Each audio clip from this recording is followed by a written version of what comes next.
அறிவே மனம், மனமே அறிவு. உங்கள் உளவியல் சகோதரி எம்எஸ்கே பிரியா.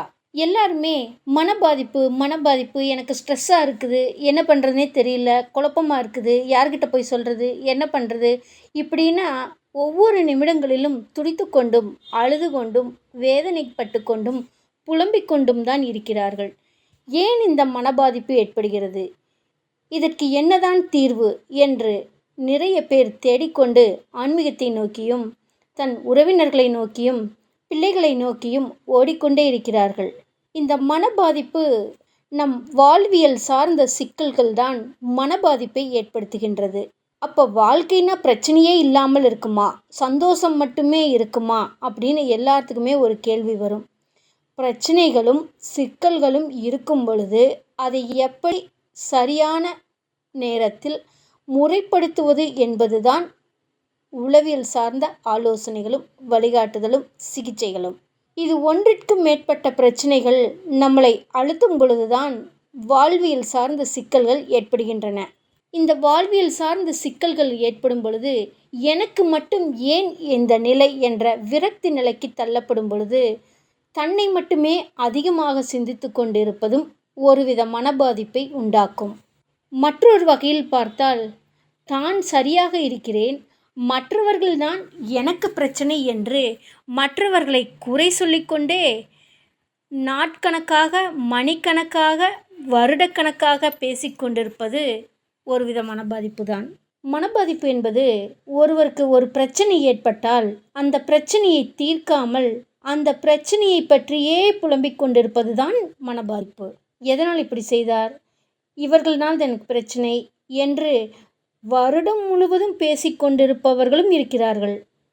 இது எல்லாம் மனபாதிப்பை மேலும் மேலும் அதிகப்படுத்தி கொண்டே வந்து உடல் சார்ந்த வலிகளை ஏற்படுத்தி விடுகிறது. இன்னொரு வகையில் மனபாதிப்பு என்னவென்று பார்த்தால், தன்னை மற்றவர்கள் என்ன நினைப்பார்களோ என்று அதிகமாக சிந்தித்து கொண்டும் இவர்கள் வந்தால் இப்படிதான் பேசுவார்கள் என்றும் இவர்கள் வந்தாலே பிரச்சனை என்றும் இவர்களே கணக்கு போட்டுக்கொண்டு இவர்களே முடிவெடுத்து கொண்டு இவர்களே அதை செயல்படுத்தி கொண்டு இவர்களே குழம்பிக்கொண்டு மற்றவர்களையும் குழப்பிக்கொண்டே இருப்பார்கள். இதுவும் ஒருவித மனபாதிப்பு தான். மற்றொரு வகையில் மனபாதிப்பு எப்படி ஏற்படுகிறது என்று பார்த்தால், தான் எவ்வளவுதான் அனுசரித்து அட்ஜஸ்ட் பண்ணிட்டு போனாலும் என்னை யாரும் புரிந்து கொள்வதில்லை, என்னை ஏளனமாக பார்க்கிறார்கள், என்னை நக்கல் பண்ணுகிறார்கள், என்னை கிண்டல் கேலி செய்கிறார்கள், என்னை மதிப்பதே இல்லை, என் உறவுகள் என்னை ஒதுக்கி வைக்கிறார்கள் என்று தனக்குள் வேதனைப்பட்டு கொண்டே இருப்பது ஒரு குறிப்பிட்ட காலத்திற்கு பின் அழுத்தப்பட்ட பிரச்சனைகளாகி மனபாதிப்பாக மாறுகிறது. இந்த மனபாதிப்பை முறைப்படுத்தாவிடில் இதில் உடல் சார்ந்த நோய்களான தொடர் தலைவலி, தூக்கமின்மை, மூட்டுவலி இது போன்ற பிரச்சனைகளை அதிகரித்து கொண்டே வரும். மற்றொரு வகையில் மனபாதிப்பு எப்படி ஏற்படும் என்று பார்த்தால், ஆரம்ப காலகட்டத்திலிருந்தே நம் மனதில் பதிவான விஷயங்கள் அது வளர்ச்சி அடைந்து கொண்டே வந்து ஒரு குறிப்பிட்ட காலகட்டத்திற்கு பின் தான் ஒரு செயலை செய்யும் பொழுது அதற்கான சூழல் ஏற்படாத போது மனம் வேதனைப்படும், அதற்காக தேடும்.